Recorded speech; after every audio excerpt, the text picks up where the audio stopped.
ఓ పిఎస్గా ఉండి ఉమామాధవరెడ్డి కానీ మాధవరెడ్డి దగ్గర ఆఖరికి ఏసీబీ ట్రాప్ చేసే పరిస్థితిలో ఆయన రాజకీయాల్లోకి వచ్చారు.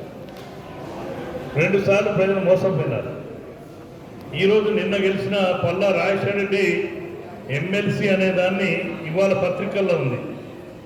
కేసీఆర్ని అడ్డం పెట్టుకొని వరంగల్ జిల్లా నాయకులందరినీ ఈయన దాచుకున్నది కొంత కేసీఆర్కి ఇవ్వడం, ఆయన ఆస్తులను పెంచుకోవడం, ఆయన కళాశాలను పెంచుకోవడం, వారి ఇంజనీరింగ్ కళాశాలగా డీమ్డ్ యూనివర్సిటీ చేశారు. డీమ్డ్ యూనివర్సిటీ అంటే మీ అందరికీ తెలుసు, ఫీజులు వాళ్ళే నిర్ణయించుకుంటారు. వాళ్ళ ఇష్టానుసారంగా అడ్మిషన్లు ఉంటాయి, వాళ్ళ ఇష్టానుసారంగా కళాశాలను నడుపుకునే అవకాశం. అలాంటిది ఎవరికి ఇచ్చారు? మల్లారెడ్డి కోరు ఒకటి, రాజశేఖర రెడ్డి కోరు. అంటే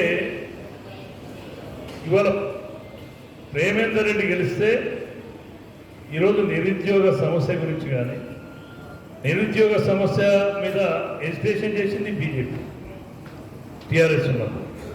ఇవాళ నిరుద్యోగ అయిన యువత మొత్తం కూడా ఇది ఈ రాష్ట్ర భవిష్యత్తు కోసం మనం రేపు శాసనసభలో ఏవిఎన్ రెడ్డి గారు ఉన్నారు, వారికి కుడిభుజంగా ప్రేమేందర్ రెడ్డి గారు గెలిస్తే అన్ని వర్గాల శాసన మండలిలో మనం గ్రాడ్యుయేట్స్కి సంబంధించిన మాట్లాడే అవకాశం కోసం మీ పక్షాన్ని నిలబడడానికి ప్రేమేందర్ రెడ్డి గారు పోటీ అడుగుతుంది. అది మొదటి ప్రియారిటీ ఓటు.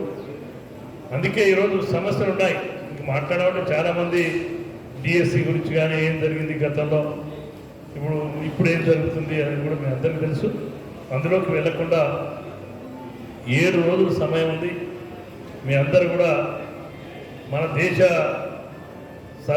సరిహద్దులను కాపాడడానికి సైన్యంలాగా, సైనికుల మాదిరిగా పనిచేయాలని కోరుకుంటూ, మరి భోజనానికి అందరూ ఒక్కసారి లేవకండి.